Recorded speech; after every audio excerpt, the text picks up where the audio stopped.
ખૂબ સ્વાગત છે। સમય થઈ ચૂક્યો છે સુપર પ્રાઇમ ટાઈમનો। અમે હાજર છે અમારી ટીમ સાથે। હું છું જગદીશ અને સુપર પ્રાઇમ ટાઈમમાં સૌથી પહેલા વાત સમુદ્રમાં આ મહાવિનાશ અને સૌથી પહેલા નજર કરીશું ઈરાન વર્સિસ અમેરિકા અને ઇઝરાયલના યુદ્ધ। પણ તે પહેલા આજના દિવસે શું થયું તેની વિસ્તારથી વાત।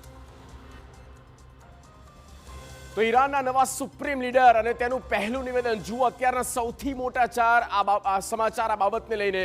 ઈરાનના નવા સુપ્રીમ લીડર અને તેમનું પહેલું નિવેદન આ સત્તા પર એટલે કે ખુરશી પર બેસ્યા પછી મુજતબા ખામની દ્વારા કહેવામાં આવ્યું છે કે અમેરિકાથી બદલો લેવામાં આવશે। ન માત્ર એટલું, હોર્મુઝ સ્ટ્રેટ બંધ રહેવું જોઈએ અને અમેરિકાના તમામ સૈન્ય બેઝ પર હુમલા કરવામાં આવશે।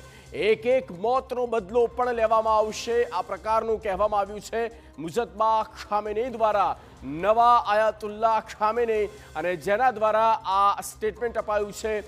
ઈરાદો સ્પષ્ટ છે કે ખામેનીના મોત પછી જ્યારે મુજતબા ખામેની પદ પર બેઠા છે અને તેમના દ્વારા કહેવામાં આવ્યું છે, ઈરાન દ્વારા કહેવામાં આવે છે કે અમે આ મોતનો, આ હત્યાનો બદલો લઈને ઝંપીશું।